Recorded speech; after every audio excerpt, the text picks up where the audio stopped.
పక్షం రోజుల్లోనే పచ్చిమిర్చి కిలో 100 రూపాయలకు చేరిందండి ధర.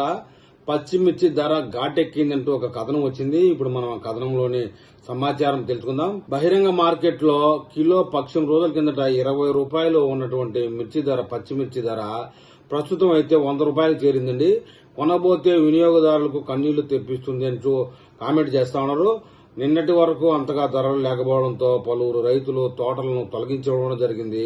ఇప్పుడు అనూహ్యంగా పైకి ఎగబాగడంతో దిగుబడులు సాధించిన వారు ఆనందం వ్యక్తం చేస్తా ఉన్నారు. వేముల, వేంపల్లె, సింహాద్రిపురం, తుండూరు మండలాలతో పాటు నల్లబరెడ్డిపల్లి, అంబకపల్లి, నల్లగొండవారిపల్లి, మురారి, చింతల, లింగాల, ఇప్పట్ల, ఎరమరెడ్డిపల్లి, ఎగువపల్లి, దిగువపల్లి, కొమ్మనూతల గ్రామాల్లో పచ్చి సాగు ఎక్కువ.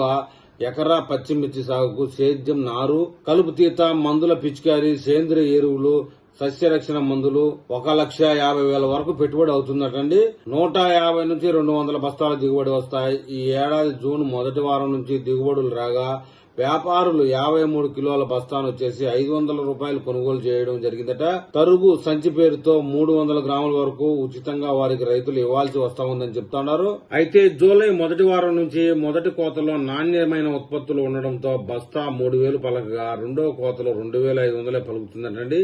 ఏది ఏమైనప్పటికీ ఈ యొక్క జూలై, ఆగస్టు వరకు కూడా పచ్చిమిర్చి ధరలు ఎక్కువగానే ఉంటాయని చెప్పేసి కొనుగోలుదారులు చెప్తా ఉన్నారు. మరి ఈ విషయంలో పచ్చిమిర్చి రైతులు, మన తెలుగు ప్రజలు ఏమని కామెంట్ చేస్తారో చూద్దాం.